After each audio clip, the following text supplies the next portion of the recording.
Kamu pernah nggak lagi ada masalah sama seseorang, entah itu teman, pasangan, ataupun bahkan keluarga, tapi bukannya dibahas dengan baik, kamu malah didiemin, gak diajak ngomong, gak dijelasin salahnya apa, ya tiba-tiba aja gitu ngilang. Dan kamu malah mikir, aku salah apa sih? Kenapa aku ngerasa kayak lagi dihukum ya? Padahal aku juga lagi bingung kenapa aku tiba-tiba didiemin. Mau minta maaf, tapi nggak tahu salahnya apa. Mau jelasin, tapi juga nggak dikasih ruang buat bicara. Akhirnya, kamu cuma bisa menunggu dan ikutan diam, sambil nahan rasa nggak enak itu. Atau mungkin guys, tanpa disadari, bisa aja kita juga pernah jadi pelakunya. Kita pernah tuh ngerasa kesel sama orang, ataupun kecewa, atau bahkan muak sama seseorang, tapi kita bingung harus ngomongnya gimana.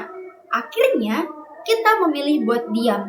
Ya kita pikir, ya udahlah mending diem aja dulu. Biarin aja dia mikir sendiri. Dan tanpa sadar, kita ngebiarin orang lain bertanya-tanya, overthinking, atau bahkan ngerasa nggak berharga.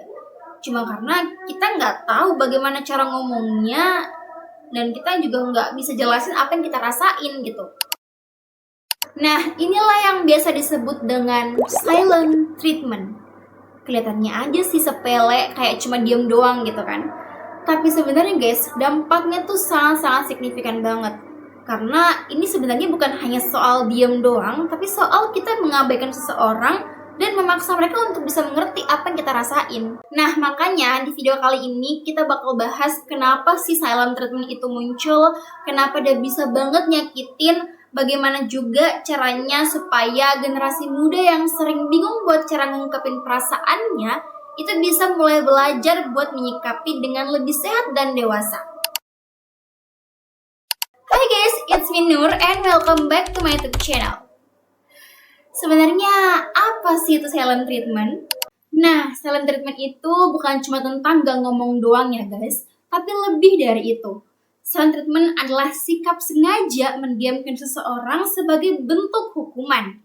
Nah, perilaku ini ditujukan agar target itu peka dan tahu serta sadar terhadap apa yang sudah dia perbuat itu adalah hal yang salah. Dan saat silent treatment, kita bahkan bisa aja menganggap bahwa orang itu tuh nggak ada. Dan biasanya ini terjadi waktu ada konflik. Tapi alih-alih dibahas ataupun dicari solusinya, satu pihak malah memilih untuk mengabaikan sepenuhnya. Buat yang jadi korban, ini tuh rasanya gak enak banget guys. Kita ngerasa kayak lagi dihukum tanpa tahu kesalahan kita tuh apa. Dan dalam hubungan apapun, rasa gak pasti, rasa ditinggalkan ataupun diabaikan tanpa penjelasan itu sangat-sangat menyiksa. Nah sekarang pasti ada yang nanya, kenapa sih kita bisa silent treatment gitu kan? Nah guys, kadang orang ngasih silent treatment itu karena mereka gak tahu caranya berkomunikasi secara sehat. Ya mereka bingung harus ngomong apa, takut salah, atau merasa semuanya akan jauh lebih baik ketika mereka diem aja. Di sisi lain, bisa juga karena adanya trauma ataupun luka di masa lalu. Ya mungkin dulu mereka tumbuh di lingkungan yang gak ngajarin caranya mengungkapkan perasaan. Jadi ketika marah ataupun kecewa, mereka gak tahu tuh cara menghadapinya selain menghindar. Tapi apapun alasannya, diam yang disengaja untuk bikin orang lain jadi bingung, cemas, ataupun merasa bersalah, itu bukan solusi. Karena dalam konteks bimbingan dan konseling sendiri, ini termasuk dalam pola komunikasi yang non-asertif atau pasif-agresif, di mana seseorang tidak mengungkapkan kebutuhannya secara terbuka, tapi menyampaikannya lewat sikap yang bikin orang lain tersiksa. Nah guys, banyak banget orang yang nganggap silent treatment itu adalah hal yang sepele. Kayak ya udah sih kan aku cuma nggak ngomong doang gitu kan. Tapi kenyataannya dampaknya tuh bisa dalam banget. Apalagi buat orang yang sensitif secara emosional atau punya trauma di masa lalu. Orang yang terus-terusan dikasih silent treatment itu bisa aja ngerasa nggak dihargain, nggak dianggap, nggak diterima atau nggak layak, bahkan bisa aja kehilangan harga diri sendiri. Mereka akan mempertanyakan kayak, kok aku didiemin terus sih? Emang aku salah apa? Dan ketika dia nggak menemukan jawabannya, lama-lama bisa muncul overthinking, kecemasan, atau bahkan perasaan nggak layak buat dicintai. Dan ini tuh bukan hanya ngerusak hubungan, tapi juga ngerusak kepercayaan diri dan kesehatan mental seseorang. Dan ini juga ditegaskan dalam BK sendiri bahwa ini itu merupakan sikap ataupun bentuk emotional abuse ringan atau kekerasan secara emosional yang gak kelihatan tapi efeknya tuh nyata banget. Apalagi kalau dibiarkan terus-menerus. Jadinya hubungan yang tadinya bisa untuk diselamatkan atau diperbaiki malah akan makin hancur dan tersisa ya cuma rasa capek dan luka aja. Tapi emang gak bisa dipungkiri kalau kadang kita bukan hanya bisa sebagai korban, tapi juga bisa sebagai pelaku. Karena jujur aja ya guys, kadang kita juga pasti pernah ngelakuin yang namanya silent treatment ke orang lain. Diemin orang lain secara sengaja. Aku enggak. Ya sebenarnya bukan jahat sih, tapi kita ngerasa terlalu capek aja buat ngomong. Kita capek buat ngejelasin gitu.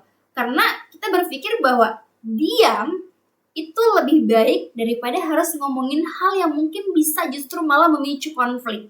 Dan bukan karena kita pengen nyakitin sebenarnya, tapi karena kita juga ngerasa ya nggak bisa ngomong aja gitu. Kita capek buat ngejelasin, capek buat nanti mungkin ujung-ujungnya malah debat, capek kalau ternyata kita nggak didengerin juga atau malah jawabannya atau responnya itu nggak sesuai sama apa yang kita harapin.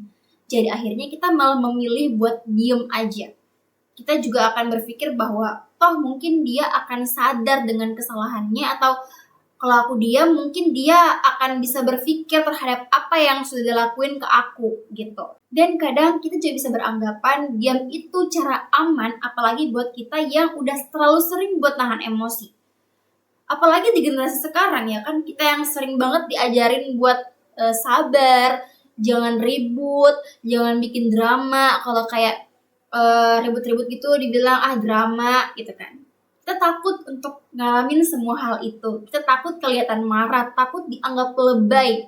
Dan akhirnya ya udah, kita diem aja, dipendem aja. Tapi tahu nggak guys, dengan mendiamkan orang lain, kita justru menutup jalan komunikasi. Kita bikin orang yang sebenarnya peduli jadi bingung. Karena kita terkesan ninggalin dan merusak hubungan yang padahal bisa diperbaikin. Dan seringkali kita ngasih silent treatment ke orang karena kita berharap orang lain itu ngerti dengan sendirinya. Tapi sayangnya orang gak akan bisa ngerti kalau kita tuh gak ngomong. Karena ya gak semua hal bisa ditebak, iya kan? Jadi kita perlu belajar untuk menyampaikan apa yang kita rasakan. Apa yang mungkin kita gak suka atau merasa gak nyaman dari orang tersebut. Oke, sekarang kita akan bahas kalau misalnya kita jadi korban silent treatment atau malah gak sengaja ngelakuin itu ke orang lain, terus kita harus gimana dong?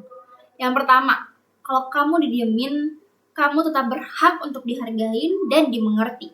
Didiemin tanpa tahu salah kita tuh apa, rasanya tuh gak enak banget guys. Rasa bingung, rasa bersalah itu campur aduk.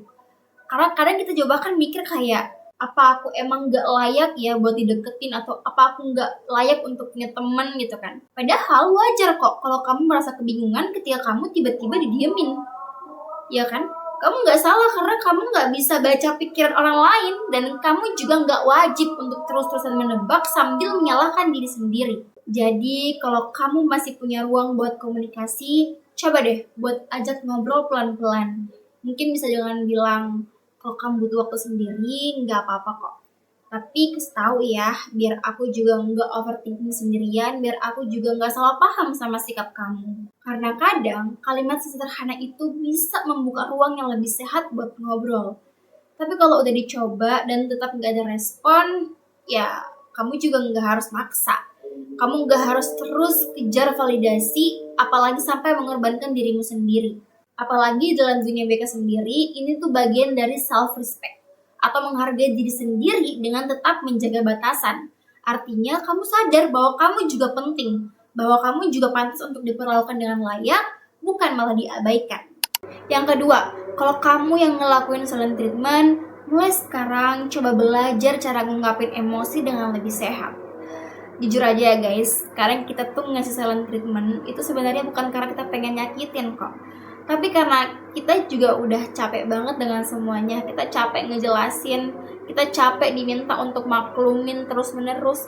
Dan kita ngerasa kayak nggak dimengerti dan kita pengen dimengerti gitu. Jadi akhirnya diam itu merupakan cara paling aman buat kita. Tapi sadarlah guys, bahwa diam tanpa penjelasan itu bukan solusi. Itu justru bisa menimbulkan masalah baru. Bisa membuat orang yang tadinya mau memperbaiki hubungan, malah justru akan ikut menjauh. Karena kadang kita salah mengartikan dengan menganggap mereka nggak peduli. Padahal sebenarnya mereka cuma nggak ngerti.